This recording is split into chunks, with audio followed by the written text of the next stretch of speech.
같이 잠깐 기도하고 말씀 생각하겠습니다. 하나님 아버지, 주일 오후 예배 시간 저희들이 또 하나님의 말씀 앞에 앉아 있사오니 하나님이여, 주께서 말씀하셔서 부족하고 미천한 미련한 종이 하나님의 말씀을 감히 몇 마디 바르게 해석게 하시고 함께 나누게 하여 주옵소서. 하나님께서 말씀하심으로 종이 말 살 수 있게 하시고 또 하나님께서 은혜를 주심으로 종들이 듣게 하시고 깨닫게 하여 주시고 말씀을 즐거이 받고 유익되게 듣게 하여 주시기를 소원합니다. 하나님의 모든 말씀을 잘 읽고 깨닫기를 원합니다. 주님께서 주신 책의 말씀, 구약 성경이나 신약 성경이나 하나님의 모든 말씀이 우리에게 교훈이 되는 줄 믿습니다.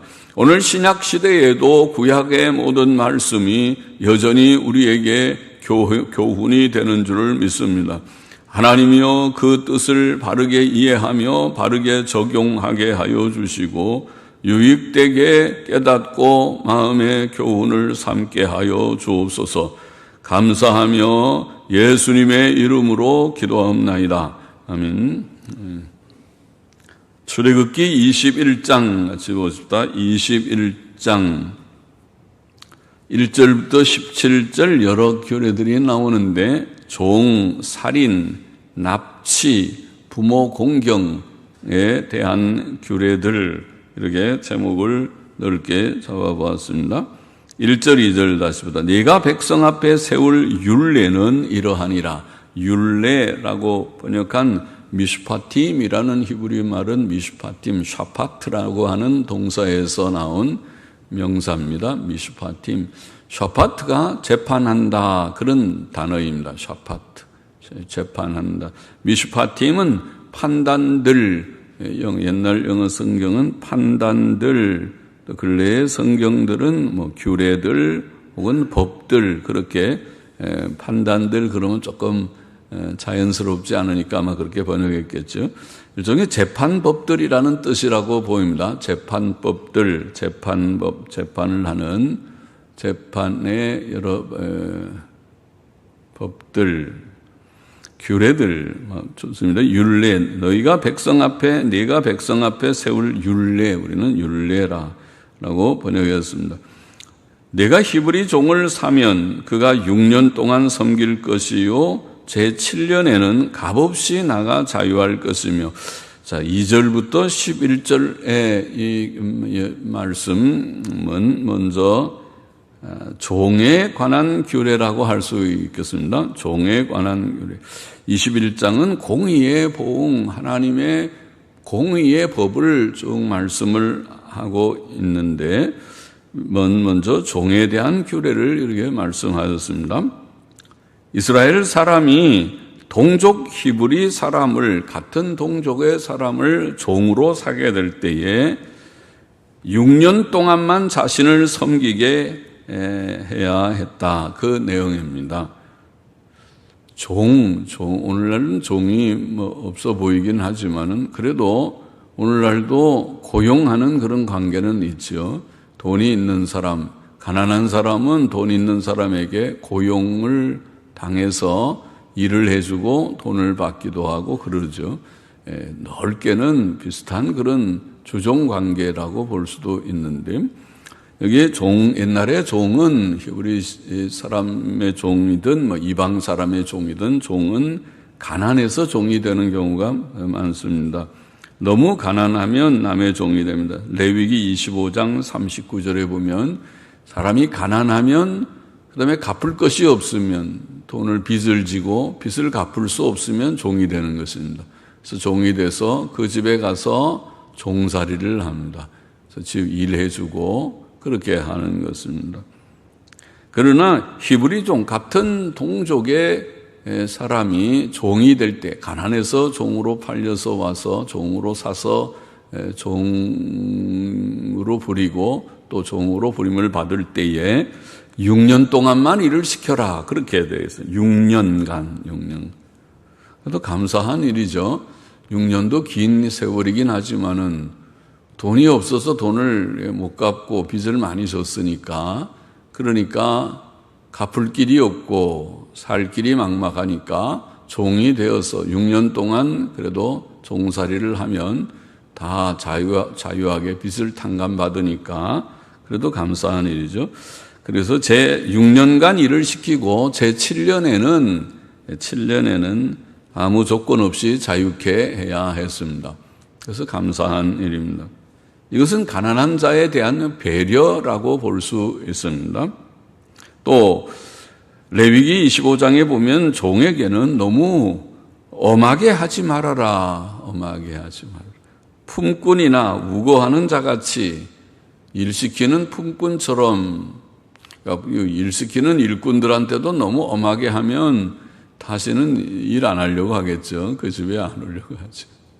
너무 그렇게 부리지 말고 적절하게 잘하고, 또 식사 때는 음식도 좀 제공하고 참을 좀 주기, 중간에 간식도, 참이라고 옛날에죠, 간식도 좀 드리고, 그렇게 하면은 다음에 또 와서 좀 해주세요 그러면 잘 와서 하겠지요. 그처럼 종들에게도 조금 인격적으로 잘 대우를 하라, 그런 뜻입니다. 품꾼이나 우거하는 자같이 대하라. 레위기 25장 43절 46절에 보면은 하나님께서는 너는 그를 엄하게 부리지 말아라. 엄하게 부리지 말아라. 너무 엄하게 하지 말라 말이죠.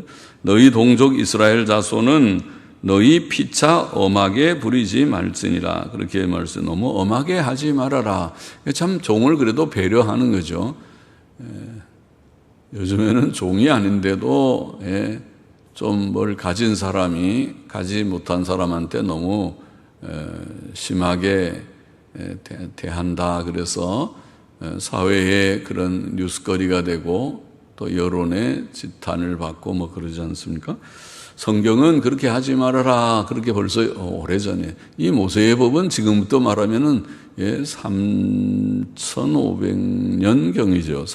주전 1,500년이니까 지금 2000년은 3,500년 전에. 아마 3,500년 전이면 우리나라는 무슨 시대인지 캄캄한 시대였을 텐데요. 그렇죠?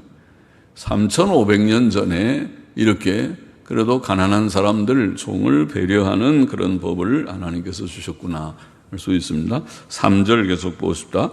그가 단신으로 왔으면, 단신이라는 홀로는 혼자 몸으로 종이 돼서 왔으면 단신으로 나갈 것이요. 혼자 왔으니까 혼자 나가죠. 장가 들었으면, 장가든 몸으로 종이 되었으면 같이 왔을 테니까 물론 같이 나갈 거고, 종으로 혼자 왔다가 그때 장가를 들어가지고 종살이를 했으면 나갈 때는 당연히 같이 나가야겠죠. 그 아내도 그와 함께 나가려니와 상전이 그에게 아내를 줌으로 그 아내가 자녀가 낳았으면 그 아내와 자식들은 상전에게 속할 것이요. 아, 그래요. 상전이 아내까지 얻어주고 했으면, 그러면은 그 아내나 또 아내가 낳은 자식은 상전이 얻어준 것이니까 상전 소유가 된다는 그런 뜻 같죠. 그래서 혼자 나가고 아내와 자식들은 두고 나가야 되니까 참 마음 안 좋겠습니다. 그런데 이제 이 종이 생각해 보니까 이거 내가 아내를 버리고 두고 자식 두고 나 혼자 어떻게 나가서 자유하겠는가, 안 하겠다. 그래서 여기 말하면 종이 진정으로 말하기를, 종이 진정으로 분명하게 그렇게 말하기를, 진정으로 하는 말은 명백하게 혹은 솔직하게, 영어로는 plainly 그랬네요. plainly 명백하게, 분명하게 자기 의사를 밝히기를, 분명하게, 명백하게 혹은 솔직하게 말하기를, 우리는 진정으로 말하기를, 내가 상전과 내 처자를 사랑하니 나가서 자유하지 않겠노라. 내가 나가서 자유인 되지 않고 여기서 종살이 하면서 지나가겠습니다. 내 아내를 사랑하고 내가 자녀를 사랑합니다. 그러면은 상전이 그를 데리고 재판장에게로 갈 것이요. 그러니까 종으로 들어왔으니까 자기가 결혼할 능력도 없고 또 그렇게 가정을 이룰 힘이 없다는 말이었겠죠. 그런데 이제 상전이 다 아내도 얻어주고 또 집도 거기에 거처할 수 있는 거 마련해주고 막 했겠죠. 그러니까 그건 다 상전의 소유니까 만일 자유하면은 혼자 자유하는 거지 그걸 다 또 데리고 나가면은 상전은 또 손해가 커서 그렇게 그러면은 결혼은 안 시키겠죠. 그런데 이렇게 시켰으니까 상전 소유고 혼자 나가야 되는데 혼자 나가는 걸 싫어하면 내가 안 나가고 여기서 그냥 살겠습니다. 종살이 그냥 하겠습니다. 그렇게 얘기를 한다는 거예요. 그러면은 상전이 그를 데리고 어디로 가냐면 재판장에게로 갈 것이요. 우리는 재판장이라고 번역한 말은 히브리 말로는 엘로힘, 엘로힘은 하나님이라는 말인데 하나님을 엘로힘 그러거든요. 하나님께로 간다는 그런 말은 그렇게 돼 있어요. 하나님. 그래서 영어 성경 번역 중에서 권위 있는 번역들도 하나님, ASV나 NASV나 이런 성경들은 하나님께로 그냥 그래 원문대로 번역하기도 하지만은 그러나 또 옛날 영어 성경 킹 제임스나 또 근래에 많이 읽히는 NIV 성경은 우리말처럼 재판장이라고 번역했어요. 왜냐하면 하나님께로 간다는 말은 하나님이 어디 계신가요? 하나님이 눈에 보이시지 않고 하나님의 판단을 대신하는 자가 바로 재판장들이니까 재판장하기로 간다는 뜻은 그 뜻이니까 말은 하나님이지만은 뜻은 재판장이어서 그렇게 번역을 아예 재판장 그렇게 번역하기도 했습니다. 옛날 영어 성경이나 근래 NIV 성경은 그렇게 번역했습니다. 우리말도. 그래서 여하튼 하나님의 판단을 받아서 가서 이제 하나님 앞에 확실하게 하는 것입니다. 종으로 계속 있기를 원하는가? 내가 분명하게 말하기를 plainly, 분명하게 명백하게 솔직하게 말하기를 내가 아내를 사랑하고 또 상전도 사랑하니까 내가 여기서 그냥 종살이 하겠습니다. 그래, 그러면 좋다. 그러면 데리고 가서 하나님 앞에 재판장 앞에 가가지고 이제 그 말을 하고 그래서 확실한 증인이 됐죠. 그리고는 또 그를 문이나 문설주 앞으로 데리고 가서 그 있겠다는 종을 문이나 문설주에게 데려서 거기다 귀에 요새 사람들 여기다가 뭐 잘하죠? 귀 구멍을 뚫어가지고 귀걸이 하려면 여기 구멍을 뚫어야 되잖아요. 그래서 귀걸이 하느라고 다 구멍 뚫는데 옛날 종들이 바로 그랬어요. 다 데리고 가서 거기다 다 문에다 대놓고 송곳으로 꽝 찔르면 뚫어지겠죠. 귀걸이 하듯이. 그리고 여기다 뭐 귀걸이 하나 했는지도 모르지만은 하여튼 여기다 귀를 뚫는 것입니다. 귀를 송곳으로 구멍을 뚫는. 그러면은 그래서 아마 종들 중에 귀걸이를 하는 종들이 생기기 시작한 것이 아닌가 싶기도 합니다. 그런데 이제 하다 보니까 그게 멋있으니까 사람들이 거기다 근사하게 귀걸이를 하는데 옛날로 말하면 이거 귀걸이 한 사람들은 다 종들, 영원히 주인의 종이 됩니다 하는 표가라고 보이죠. 그래서 귀에 구멍을 뚫으라 그렇게 돼서 뚫는다. 그러면은 그가 영영이 그 상전을 섬기리라. 귀에 구멍을 뚫는 것이 영원한 종이라는 표시가 되었다는 말씀이죠. 7절 보십시다. 사람이 그 딸을 여종으로 팔았으면 그는 남종같이 나오지 못할지며 만일 상전이 그를 기뻐 아니하여 상관치 아니하면 그를 속신케 할 것이나 그 여자를 속임이 되었으니 타국인에게 팔지 못할 것이요. 사람이 그 딸을 여종으로 팔다니 집이 너무 가난했습니다. 부모가 집이 너무 가난해서 살 수가 없어서 딸을 남의 집에 종으로 팔았습니다. 돈 조금 받고 팔았겠죠. 그래서 집을 부모는 살고 딸도 그 집에 종으로 가서 그래도 부잣집이니까 가서 먹고 살 수는 있죠. 옛날에 그런 집들이 들어 있었죠. 너무 살기 어려우니까 다른 집에 뭐 양녀로 보낸다 뭐 그러는데 이름이 양녀이긴 하고 뭐 양녀이겠지만은 가서 집안일도 하는 그런 종 아닌 종이 되는 경우들이 많이 있겠죠. 그래서 가서 살고, 그러나 집에 있었으면 배를 골았을 테인데 부잣집이네 가서 배는 골지 않으니까 그렇게 부득이 보내는 가난한 집들이 들어 있었죠.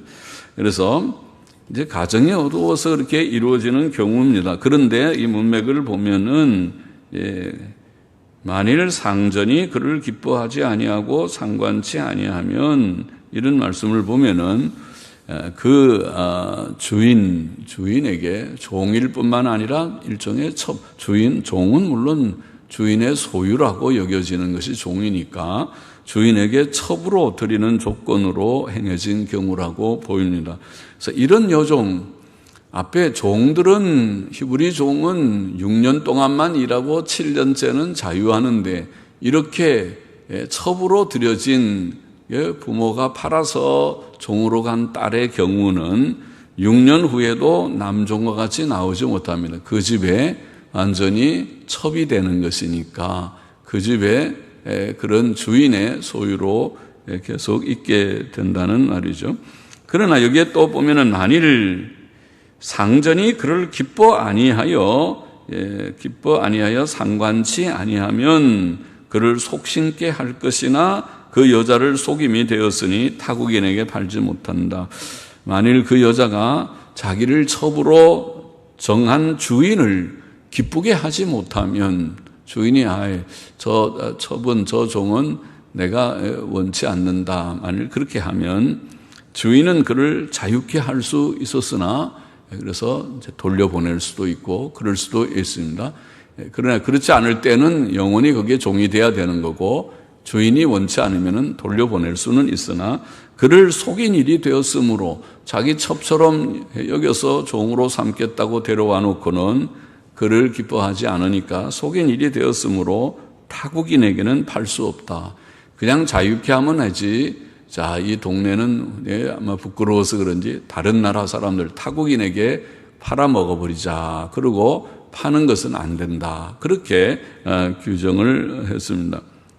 자, 이건 특별한 그런 여종인 경우죠. 그러나 일반적으로는 히브리 종은 남자나 여자나 할 것 없이 스스로 종이 된 경우에는 6년 후에는 자유케 됩니다. 여자도 물론 자유케 됩니다. 신명기 15장 12절에 보면 그랬죠. 거기 보면은 내 동족 히브리 남자나 히브리 여자가 내게 팔렸다 하자. 남종이나 여종이나 히브리 여자도 내게 팔렸다 하자. 만일 6년을 너를 섬겼거든 제7년에 너는 그를 놓아 자유하게 할 것이요. 그렇게 되어 있습니다. 그러니까 남종이나 여종이나 규례는 같은데, 단지 지금 이 오늘 본문의 경우는 첩으로 드리는 조건으로 팔렸을 때에는 주인이 기뻐하지 않을 때는 자유할 수도 있지만은, 그러나 그렇지 않으면은 거기에 6년이 지난 후에도 계속 종으로 있게 되는 경우라고 보입니다. 9절 넘어가 봅시다. 만일 그를 자기 아들에게 주기로 하였으면 그를 딸같이 대접할 것이요.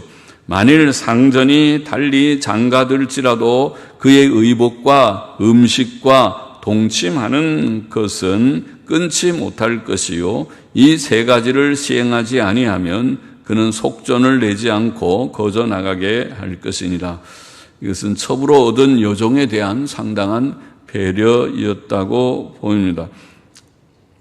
또 주인이 다른 아내를 취할지라도 그의 의복과 음식과 동침하는 것은 끊지 말아야 된다, 이렇게 규정하고 있습니다. 하나님께서는 사람의 기본적인 필요들을 배려하신 것이라고 보입니다. 그러니까 음식 기본적으로 먹어야 되고, 또 옷을 입어야 되고, 그리고 동침하는 그러한 세 가지 기본적인 필요에 대해서 그것을 배려하셨다고 보입니다. 만일 주인이 이 세 가지를 시행하지 아니하면 그 여종은 몸값을 내지 않고 거저 나갈 수 있었다, 이렇게 말씀하고 있습니다. 12절 보십시다. 사람을 쳐 죽인 자는 반드시 죽일 것이나 만일 사람이 계획함이 아니라 나 하나님이 사람을 그 손에 붙임이면 내가 위하여 한 곳을 정하리니 그 사람이 그리로 도망할 것이며 사람이 그 이웃을 짐짓 모살하였으면 너는 그를 내 단에서라도 잡아내려 죽일지니라. 이렇게 말씀합니다. 12절부터 17절은 살인, 부모 구타, 또 납치, 부모 저주 등의 죄에 대한 처벌에 관한 법인데 여기에 지적된 죄들은 중죄에 속합니다. 그러니까 다 사형에 해당하는 그런 죄들이었습니다.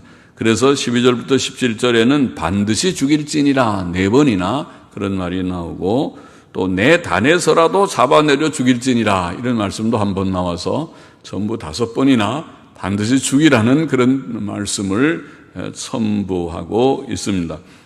사람을 쳐 죽인 자는 반드시 죽일 것이라 그렇게 되어 있습니다. 단지 만일 사람이 계획함이 아니고 하나님께서 사람을 그 손에 붙이신 경우, 그 말은 즉 고의적이지 않고 자기는 실수로 한지만은 하나님의 섭리 가운데 그렇게 되죠. 모든 일이 하나님의 뜻 가운데 되니까 그래서 하나님께서 그렇게 죽이신 것이라는 말이죠. 그래서 사람이 고의적으로 하지 않고 실수로 남을 죽인 경우, 예를 들어서 원한 없이 우연히 사람을 밀치다가 실수로 밀쳤는데 그가 넘어져서 죽게 됐다. 또 기회를 엿봄이 없이 우연히 뭘 던지는데 잘못해서 맞아서 죽었다. 이런 경우들은 실수로 한 것이죠. 그것은 고의적인 살인이 아니에요. 과실치사라고 그러죠. 우리는 실수로 죽인 것입니다.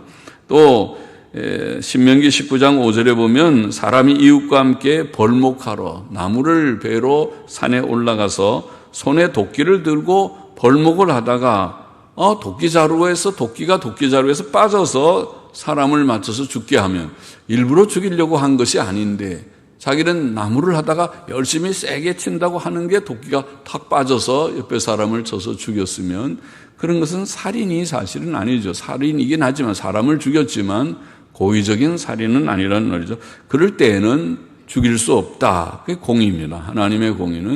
하나님의 공의는 의도적인 살인만 살인이고 과실치사는 살인이 아니다. 우리 법도 그렇죠. 우리 법도 과실치사를 살인으로 다루진 않아요. 그러나 우리 법은 오히려 고의적인 살인을 엄하게 다루질 않기 때문에 문제죠. 살인을 했는데도 분명히 아주 고의적 살인을 했는데도 벌이 경해요. 그러나 성경의 법은 엄합니다. 살인하면 반드시 사형입니다. 살인은 사형이다. 그렇게 되어 있습니다. 그러나 지금 여기에 과실치사같이 그가 실수로 고의적이지 않게 실수로 남을 죽인 경우에는 하나님께서 정하신 곳으로 도망하여 생명을 유지할 수 있었습니다.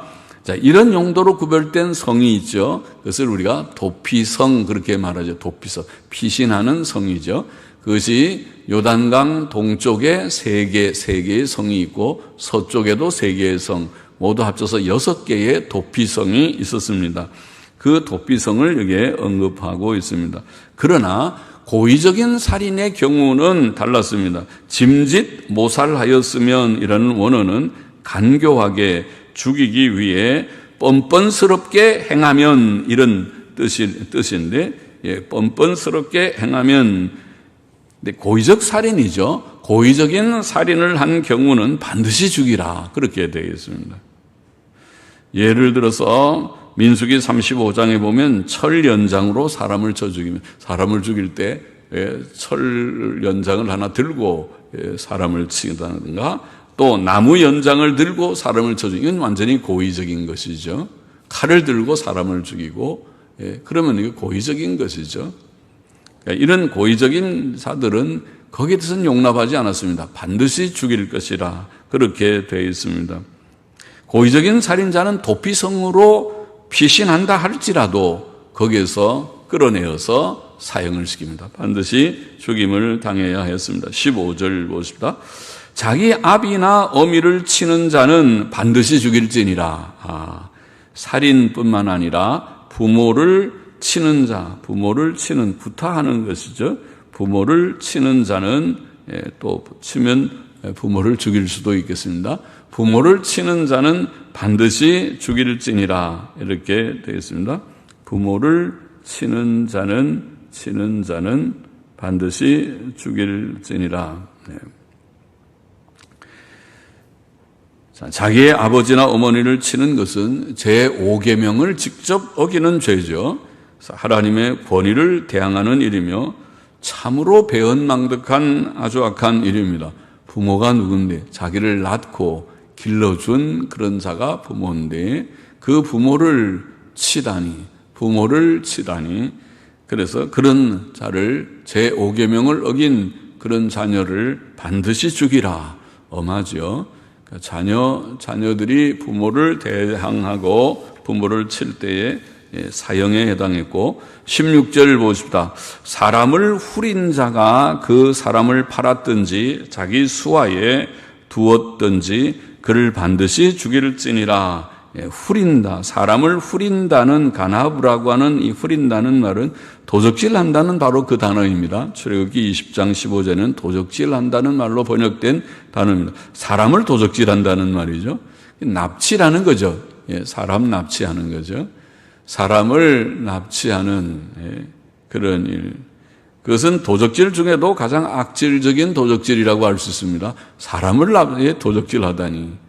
남의 물건을 도적질하는 것도 악한 거지만은 사람을 도적질해서 그것을 감금해서 폭행하고 또 남한테 팔아먹고 인신매매라고 그래서 인신매매를 하고 그런 자들은 그것은 반드시 죽이라 사형입니다. 얼마나 그 일이 악한 일이란 큰 죄입니다. 중죄입니다. 그래서 그 사람이 이 사람을 후린 자, 납치하는 자가 그 사람을 팔았든지 자기 수하에 두었든지 아직 매매를 하지 못하고 감금해서 숨겨놓았든지 아니면 팔아먹었든지 발각이 되면 그 인신 매매범 혹은 납치범을 반드시 죽이라 사형이라. 그건 악한 일이란 말이죠. 그래야 이 사회가 조금 나아지겠죠. 사람들이 그래야 이 사회가 엉망진창이 안 되겠죠. 사람을 죽이고 부모한테 막 치고 대들고 사람 훔쳐가지고 팔아먹고 그런 일들이 되면 얼마나 사회가 악한 사회가 됩니까? 그래서 엄하게 그렇게 하지 못하도록 그렇게 규정한 것입니다. 17절 한 절 더 봅시다. 그 아비나 어미를 저주하는 자는 반드시 죽일지니라.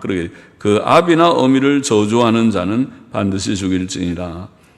그것도 제5계명을 어기는 부모를 공경하라는 계명을 어기는 배은망덕하고 악한 일입니다. 사람은 자기의 뿌리가 되는 부모를 공경하고 그에게 감사하는 마음을 가져야 하고 결코 그를 저주해서는 안 되겠습니다. 그래서 부모님이 비록 훌륭한 부모님이 아니라도 많이 배운 분이 못 되더라도 또 여러 사정을 인해서 우리를 그렇게 잘 보살피진 못한 분이라 할지라도 부모님은 부모님입니다. 부모와 자식의 관계는 끊어질 수 없어요. 내가 그거를 끊어버린다고 끊어지는 것이 아닙니다. 그래서 부모와 자식의 관계를 늘 그것은 우리가 잘 유지하고 자식된 도리를 다하는 것이 하나님의 뜻이다. 오늘 본문의 교훈을 다시 정리해 보면 첫째로 종에 관한 교훈은 오늘날의 직장 생활의 윤리를 보인다고 하겠습니다. 윗사람은 아랫사람에게 너무 엄하게 하지 말아라. 옛날 주인과 종의 관계가 있을 때도 주인들이 종에게 너무 엄하게 하지 말아라. 그렇게 말했는데 오늘날 직장은 주종 관계는 아닐지라도 상관들이 윗사람들이 아랫사람한테 너무 그렇게 심하게 대하지 말고 인격적으로 뭘 지시하는 것은 하고 잘못했을 때는 책망도 하고 그런 당연히 해야 되겠죠. 그런 것은 하지만은 그러나 반드시 인격적으로 하지 너무 그렇게 모욕적이게 인격 모욕적이게 그렇게 엄하게 너무 하지 말고 또 아랫사람은 윗사람을 순복하라. 그것이 성경의 법이죠. 에베소 6장에 보면은 종들아 두려워하며 하고 떨며 성실한 마음으로 육체의 상전에게 순종하기를 그리스도께 하듯 하며 눈가림만 하여 사람을 기쁘게 하는 자처럼 하지 말고 그리스도의 종들처럼 마음으로 하나님의 뜻을 행하여 단마음은 즐거운 마음이죠. 불평하는 마음, 하기 싫은데 억지로 하는 마음이 아니고 즐거이, 어차피 해야 될 일이 종의 위치에서는 종의 일이잖아요. 종이 종일 하지 무슨 일 하겠어요. 아랫사람이 아랫사람 일 하지 윗사람이 아랫사람 일 하겠습니까? 다 각자 맡은 일이 있으면은 그렇겠죠. 그러면 각자 자기 일을 하는 것이니까 그 일을 할 때 어차피 하는 일을 즐거운 단마음으로 하고 단마음으로 섬기기를 죽게 하듯 하고 사람들에게 하듯 하지 말라. 정말 종에 대한 교훈이 그렇게 되어 있어요. 그래서 종은 종으로서 그 위치에서 상전들에게 순종을 하고 단마음으로 일을 하고 눈가림만 하지 말고 사람 주인이 볼 때만 하는 척하고 안 볼 때는 또 그렇게 좀 놀고 그러지 말고 보든 안 보든 자기의 일을 성실히 하면 그러면 주인이 금방은 못 알아줘도 다 알겠죠. 저 사람은 우리 직장에 꼭 필요한 사람이야. 그러겠죠. 그런 사람이 되라는 거죠. 그것이. 그러니까 옛날 주종 관계에서도 종은 그런 종이 되고 충성된 종이 되고 오늘날 직장 관계에서도 우리가 직장에 제일 말단으로 들어갔다 하더라도 거기서부터 열심히 잘해서 인정을 받고 조금씩 승진하고 그래서 나중에 중책에까지 나중에 다 그 사람을 윗사람이 알아보면은 저 사람은 책임을 맡겨도 될 만한 사람이야. 우리 직장에 꼭 필요한 인재야. 그런 사람을 나중에 시킵니다. 무슨 중요한 직책을 맡겨야 될 일이 있으면 누가 좋을까 할 때 아무개가 좋아. 그러면 발탁이 되는 것이죠. 그렇게 되게 하라는 것입니다. 종은 종의 위치에서 그렇게 하고 또 상전들아 에베소 6장의 9절에 보면 너희도 저희에게 이와 같이 하고 공갈을 그치라. 상전들도 하나님 앞에서 인격적으로 돼야지. 종들이 주인을 섬기기를 그리스도께 하듯이 상전들도 종들을 대할 때 마구 그렇게 하지 말고 위협하기를 공갈을 그치라. 위협하는 거죠. 공갈을 그치라. 괜히 그렇게 심한 말 하면 아래 사람들은 마음이 상하고 두려움 가지고 그렇게 되는데 그러지 않게 좋게 좀 편안한 마음, 즐거운 마음으로 일할 수 있도록 그렇게 좀 여건을 그렇게 마련하도록 그렇게 하라. 좋은 말씀이죠. 그런 마음을 가지면은 그리스도인은 이런 교훈을 받으니까 그리스도인들은 윗사람이 되든 아랫사람이 되든 아랫사람이 되면 내가 내 위치에서 열심히 일해서 인정받는 직장이 직원이 될 것이고 윗사람이 되면 아랫사람들을 배려하고 아랫사람들이 편안하게 일할 수 있도록 또 그렇게 또 열심히 일하면 좀 격려도 하고 그러면서 일을 시키는 좋은 윗사람이 될 것이고 그러겠죠. 그런 사람들이 되라는 것입니다. 골로새 4장 1절에도 상전들아 의와 공평을 종들에게 베풀라 이렇게 되어 있습니다. 그러니까 의와 공평 또 사랑을 베풀고 그리고 아랫사람들은 순종을 하고 이런 관계에 종에 대한 교훈은 오늘날 직장 윤리에 우리가 적용될 만한 일이다. 둘째로 또 오늘 본문의 말씀을 보면 우리는 사람의 인격과 생명을 존중해야 한다는 것을 교훈받습니다. 사람을 죽이거나 납치하는 것은 사형에 해당하는 큰 죄악이다. 사람을 함부로 죽이려고 하지 말고 또 납치하지 말고 그런 일을 하지 말아라. 하나님께서는 그런 일을 엄하게 큰 죄로 여기십니다. 자, 하나님께서 모든 인격의 주인이신 줄 알고 하나님께서 사람의 인격을 귀히 여기시는 줄 알고 우리도 귀히 여겨야 하겠다. 사람은 귀한 존재다. 사람을 함부로 죽이지 말고 납치하지 말아라. 셋째로 또 하나 부모에 대해서 부모님 사랑하고 그의 인격과 권위를 우리가 존중해야 할 것을 교훈하시는 말씀을 여기에 많이 했습니다.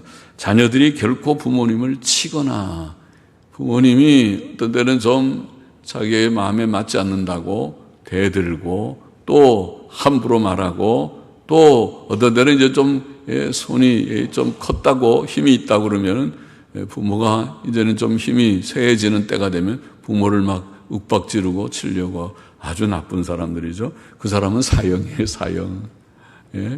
그런 자식들이 들어 난 봤어요, 목회하면서.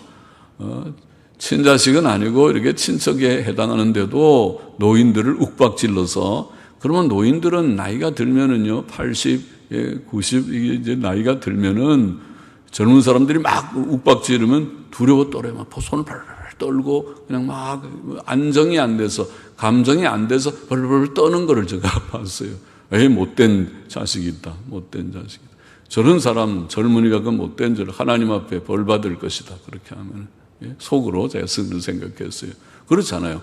아니, 노인들은 말을 하더라도 좀 곱게 하고, 그래도 나이가 들면 마음이 불안하고, 늘 몸도 마음도 약해지고, 겁도 생기고, 그런 게 인생인데, 노인 되면 다 애기 된다고 그러잖아요. 그러는데, 그런 노인들한테 함부로 말을 막 세게 하고, 강하게 하고, 위협적이게 하고, 그러면은 되겠습니까? 하나님께서 그거는 기뻐하시겠습니까? 그러지 말아요. 부모님을 사랑하고 부모님 치거나 또 뭐라고 저주하는 자도 반드시 죽일지니라.